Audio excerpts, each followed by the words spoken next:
And we're going to round out the week today in a dino-tastic sort of way by way of Transformers Animated Voyager-class Grimlock.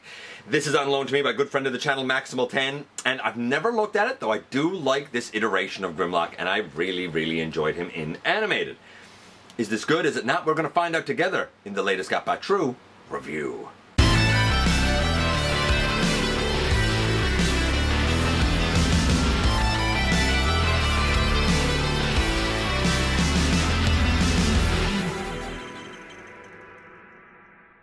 Hey one, hey all, welcome back to the channel. I'm your host, your most humble of hosts, Dennis Moulton, aka GotBot. As always, please like, comment, share, of course subscribe, and while you are at it, light them up, baby. Hit that notification bell, please. It helps me out a ton, and it lets you know when content of all sorts goes up here on the channel. Check out Machinery of Man, The Everything Factor, all of the groups that I'm either a mod or an admin for, as well as all of my social media links. All of that's in the description down below, baby. Also in the description down below, and if you're in a position to help the channel to grow, you can use the donate link. Check us out on Patreon, see what we have to offer to you through spring, or of course hit the join button at any given time and become a channel member. And this is Animated Grimlock. I've never looked at this. By the way, right now I have some light over here. I don't think I mentioned it in the review, but golly, that is some impressive light piping. Holy moly, the whole back of the head captures it gloriously. Really nice blue light piping. Love the feel of the materials used here. Love the heft. Love the size. Love the deep, rich colors. Although, arguably, I think in the cartoon, his coloration's a bit brighter, but I like the deep, rich look here. Excited to take a look at this one. Is he good? Is he not? Let's find out together when we head over to the table and take a closer look at this guy. And today we go back in time a little bit to Animated, to some Dinobots, and Grimlock. And this is Animated Grimlock, of course. I've never looked at this, but I liked Animated Grimlock. He was a hoot and a half. This looks pretty good. I do not have the box. This is on loan to me by a good friend of the channel, Maximal10. I do, however, have the bio sheet that talks about him being like a lumbering, stomping, grumpy Gus of a guy. I mean, it's Grimlock. The instructions are on the other side, very simplistic. I didn't find these to be the best, though, in helping me do the transformation. In fact, there's still one part that I still feel like I can't quite figure out. We'll get to it in a moment. This guy has this, like, volcanic, rock-tacular, lava-tacular, fire-tacular sword. It's really cool. And it does have some parts that, like, pop out when you put this in his hand. There's also another tab over here that I have no idea what it's for. However, I do find that I can do this in Dino mode. If I want to store a sword, I'm able to do this. Is it perfect? No, but at least it's somewhere to put it other than laying it aside. And boy, oh boy, does he look great. Yes, he is ahead a bit more because by the time this guy came around, we had learned that T-Rexes were less upright and more kind of bent over. He does have a gimmick here where you press that button and his gigantic lower jaw opens and closes. There's light piping in the eyes, and it is arguably the most brilliant light piping that I think I've ever seen in my life. It's beautiful. The transformation is very G1-esque. Not perfect, but very G1-esque. Articulation in this mode, we have, you know, can move here, we have a knee here, we have the toes and the heel, you know, like the double knee and stuff. So like I guess the dino legs move quite well. The little dino arms, they don't move a whole lot. I mean, I guess they don't move at all, from what I can gather. But again, sign of the times, right? This is still quite cool. Let's do the transformation and start giving this guy some scores. I'm going to begin by splitting the tail. And not for nothing, this hinge back here just allows the tail to go back and forth. You didn't really need it for anything. I mean, it's not like you fold it down on itself or anything like that, right? So, kind of cool, just something worth mentioning.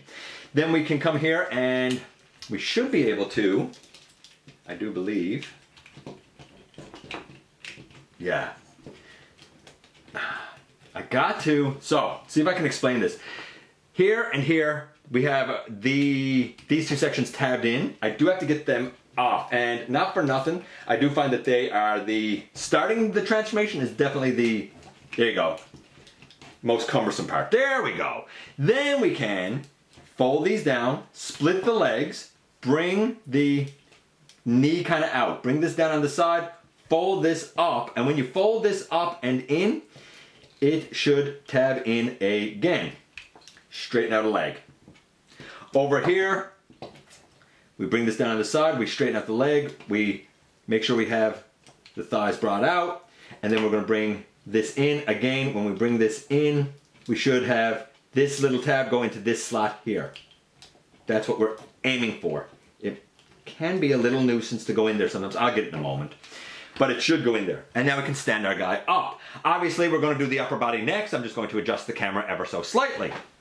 Okay, so all I did was I made sure that this was actually tabbed in, and now I'm going to bring the tail down. There's a little rectangular peg here that goes to a slot on the tail. I already have it done on the other side, so it does actually slot in like on the feet, so to speak.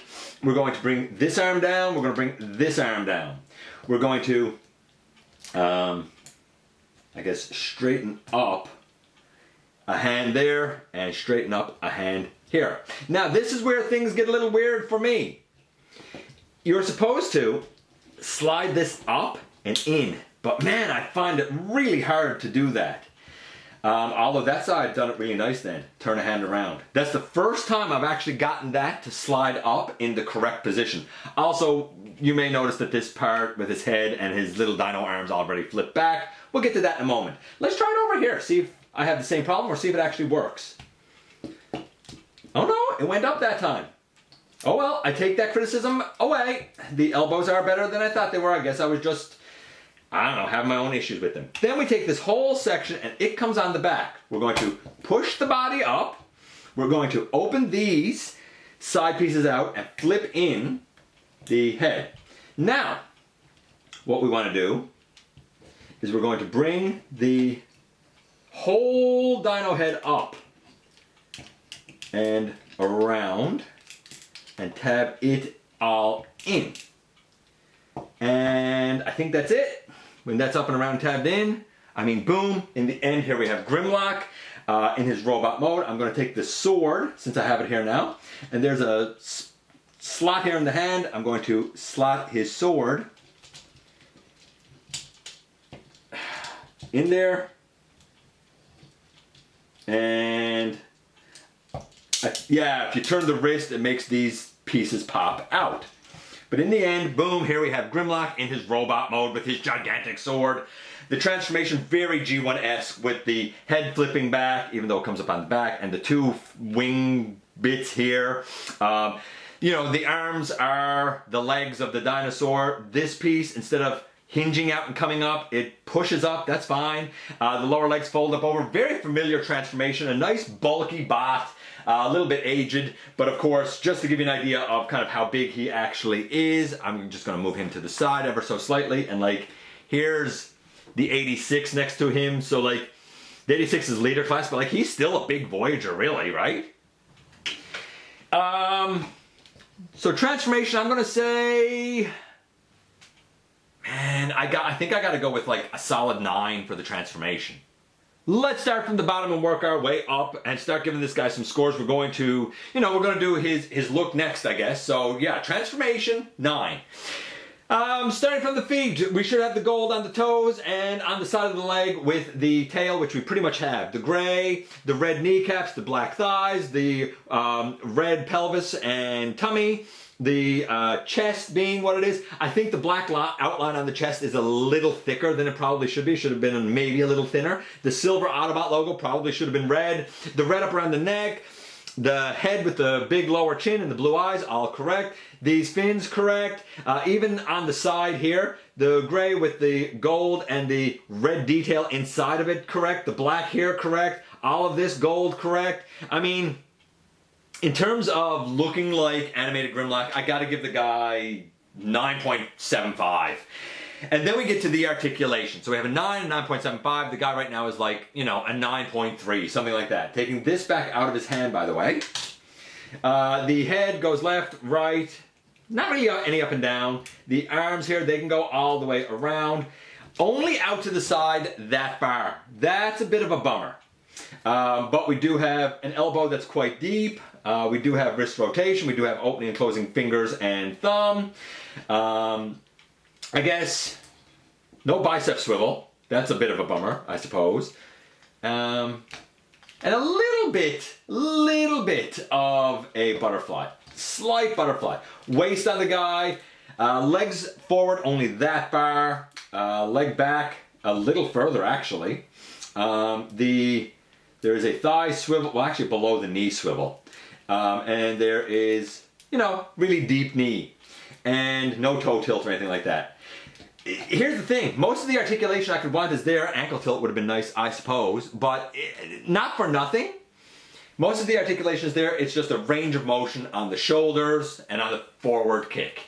I'm going to say the articulation is, you can get a few dynamic poses. I'm going to say it's 8.25. Let's say 8.25. He was getting a 9.25 or 8.3 and 9.3. You average those out. This guy's about an 8.75. He's quite good, but like in the modern age, he definitely shows his age a little bit. Still, he is absolutely fun, absolutely functional, and if you're an animated fan, he is still pretty fantastic at a solid 8.75. And here we are once again, and here he is. First things first, this is the coolest sword I've ever seen. Made out of rocks and lava and stuff. This is really, really cool. I digress. The transformation, very similar to G1. If you know that, you'll figure this one out pretty easily, I do suspect. Everything tabs in quite nicely, including the head up here on the back. I really, really like that. I wish that the hips had a little more range of motion to them. I wish that the elbows didn't feel so scary to me going up inside the upper arm section. A bicep swivel would have been nice. As it is, and for the time that this came out, it was really, really great. Definitely worth the money, worth the adulation that this mold is often given. All these years later, it's still fun. It's still functional.